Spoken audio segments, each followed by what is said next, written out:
Nos enlazamos ahora hasta Ginebra, Suiza, con Gabriela Sotomayor. ¿Qué tal, Gabriela? Muy buenos días aquí en México. Buenas tardes allá en Ginebra. ¿Qué tal? Muy buenos días por allá, Raimundo. ¿Cómo están haciendo los gobiernos en esta reapertura, reanudación de lo que aquí se le llama la nueva normalidad? Porque vemos que en Europa le están siendo muy cautelosos, Gabriela. Muy cautelosos y sobre todo también todo este asunto de las fronteras es muy importante.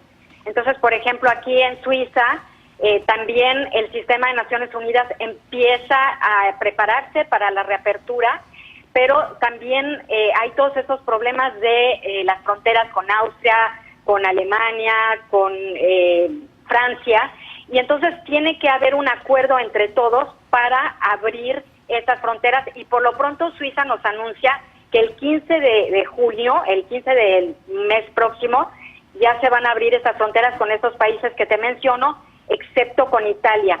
Entonces, tiene que haber muchísimo cuidado, y sobre todo en una ciudad como es Ginebra, que es la sede de Naciones Unidas y del sistema multilateral, y donde están los organismos de la Organización del Trabajo, de la Salud, de Derechos Humanos, la Organización de Comercio. Entonces es bastante complejo cómo se va a ir reabriendo, pero siempre con muchísima precaución y con grandes medidas de distanciamiento y de salud pública.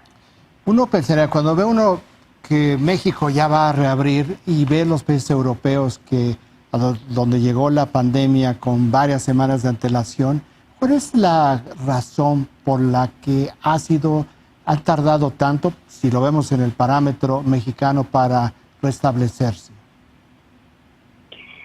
Pues el peligro aquí es el de un rebrote y que otra vez los hospitales vuelvan a estar saturados.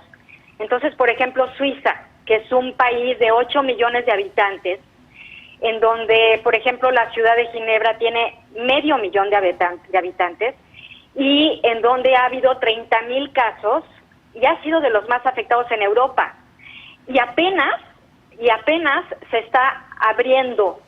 Entonces, ha sido una cuestión muy gradual. Primero fueron las peluquerías, los médicos, los dentistas, siempre con mascarilla.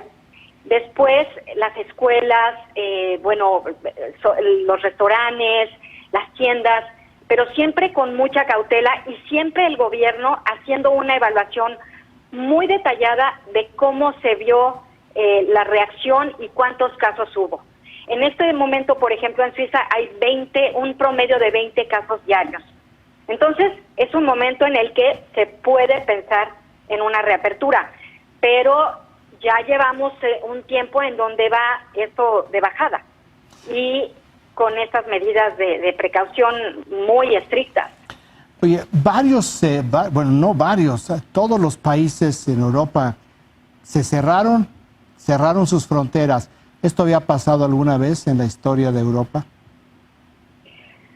Pues me parece que yo sepa no, desde la Segunda Guerra Mundial, esto no había pasado aquí.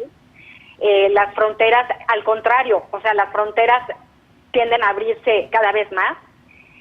Nosotros, por ejemplo, en Suiza no estás en el espacio Schengen como en la Unión Europea, pero tiene todos estos acuerdos, y hace unos años ya no necesitas ni presentar el pasaporte a la hora de cruzar, es totalmente libre el tránsito.